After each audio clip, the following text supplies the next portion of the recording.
আসসালামু আলাইকুম।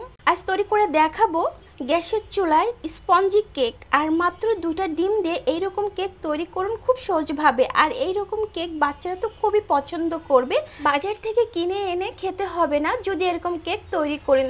তো চলুন তৈরি করতে যা যা লাগছে। এদিকে একটি মিক্সিং বোল নিয়েছি, বোলের মধ্যে আমি 2টা ডিম অ্যাড করে দিব রুম টেম্পারেচারে থাকা। আর এখানে অ্যাড করে দিব আমি 1 কাপ চিনি। এবার আমি ইলেকট্রনিক বিটার দিয়ে বিট করে নিব হাই স্পিডে। আপনারা হ্যান্ড উইক্স দিয়ে কিন্তু বিট করে নিতে পারেন। 3-4 মিনিট মতো আমি ইলেকট্রনিক বিটার দিয়ে বিট করে নিয়েছি। আপনারা হ্যান্ড উইক্স দিয়ে বিট করে নিলে একটু সময়টা বেশি লাগবে।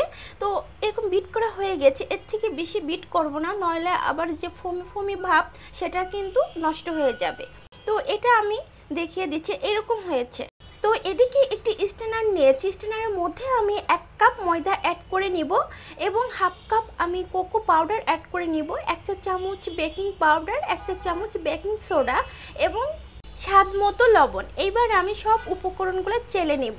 তো এখনও যারা আমার চ্যানেলটাকে সাবস্ক্রাইব করেন নাই তারা অবশ্যই আমার চ্যানেলটাকে সাবস্ক্রাইব করে নেবেন, পাশে থেকে ছোট্ট বেল বাটনটি ক্লিক করে নেবেন। তো সব উপকরণগুলো চেলে নেওয়া হয়ে গেছে। এর মধ্যে অ্যাড করে দিব 1/2 কাপ গুঁড়া দুধ এবং অ্যাড করে নিব এখানে রান্নার রেগুলার তেলটা দিয়ে আমি এখানে অ্যাড করে নিব ভ্যানিলা এসেন্স। আপনারা যে কোনো ফ্লেভার দিলেও কিন্তু হবে। তো আমি এখানে 1 চা চামচ ভ্যানিলা এসেন্স দিয়েছি। এইবার আমি হ্যান্ড উইক্স দিয়ে আলতো হাতে আমি একটু এইভাবে মিশিয়ে নিব। আর এই পর্যায়ে কিন্তু আলতো হাতে সব উপকরণগুলো মিশিয়ে নিতে হবে, নইলে যে ফোমের যে অংশটুকু আছে এটা কিন্তু গলে যাবে বা ভেঙে যাবে। তো আমি এইভাবে ঘুরিয়ে ঘুরিয়ে আলতোভাবে হ্যান্ড উইক্স দিয়ে এইভাবে মিশিয়ে নিব। তো মেশানো হয়ে গেছে। এখানে আমি মিনি যে চকলেট আছে এটা আমি অ্যাড করে নিব। আর অ্যাড করে দেওয়ার পরেও আমি হ্যান্ড উইক্স দিয়ে আবারও এই মিনি চকলেটগুলো মিশিয়ে নিব। তো মেশানো হয়ে গেছে। এদিকে একটি মোল্ড নিয়েছি, মোল্ডের মধ্যে আমি আগের থেকে বেকিং যে পেপার এটা আগের থেকে আমি সেট করে রেখেছিলাম তেল ব্রাশ করে। আমি দেখে দিচ্ছি যে এইরকমভাবে। তো এই মোল্ডের মধ্যে আমি বেক করে নিব এই কেকটা। তো একটু ড্যাব ড্যাব করে নিচ্ছি। আর এই যে মিনি চকলেটটা আছে এই চকলেটটা আমি দিয়ে একটু ডেকোরেশন করে নিচ্ছি। আপনারা যে কোনো ড্রাই ফ্রুট বা কিশমিশ দিয়েও কিন্তু ডেকোরেশন করে নিতে পারেন, বাদাম।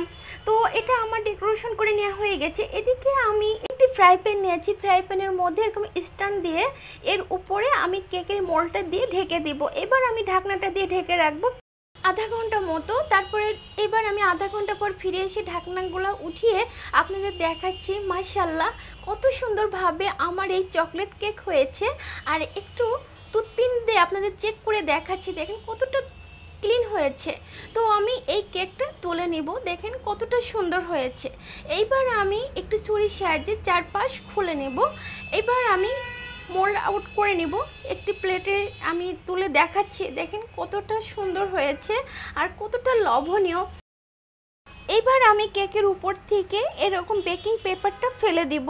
তো এরকম নতুন নতুন ভিডিও পেতে অবশ্যই আমার চ্যানেলটাকে সাবস্ক্রাইব করে নেবেন এবং পাশে থাকা ছোট্ট বেল বাটনটি ক্লিক করে নেবেন। তো এই কেকটা কতটা লোভনীয় হয়েছে আর কতটা স্পঞ্জি আপনারা দেখেই বুঝতে পারছেন। আর দেখেন কতটা সফট হয়েছে। আমি একটু হাতে তুলে আপনাদের দেখাচ্ছি। দেখেন আপনারা যদি এরকম কেক তৈরি করেন তাহলে তো প্রতিদিনই তৈরি করতে মন চাইবে, আর বাচ্চারাও কিন্তু খুবই পছন্দ করবে। আর এতটা সফট আপনারা দেখেই বুঝতে পারছেন। তো এই কেকটা আপনাদের একটু আমি কেটে দেখাচ্ছি একটি ছুরির সাহায্যে, দেখেন কেকটা কতটা সফট হয়েছে। আর এরকম কেক যদি বাসায় তৈরি করেন তাহলে তো বড় থেকে ছোটরা কিন্তু খুবই পছন্দ করবে। তো আমার ভিডিওটি ভালো লাগলে অবশ্যই সবার সাথে শেয়ার করবেন। এবার আমি কেকটা ভেঙে দেখালাম, দেখেন কতটা সফট হয়েছে আর দেখতে কতটা লোভনীয়। তো আজ এ পর্যন্ত, আবারও কোনো নতুন নতুন ভিডিও নিয়ে আমি আপনাদের মাঝে হাজির হব। সে পর্যন্ত সবাই ভালো থাকবেন। আল্লাহ হাফেজ।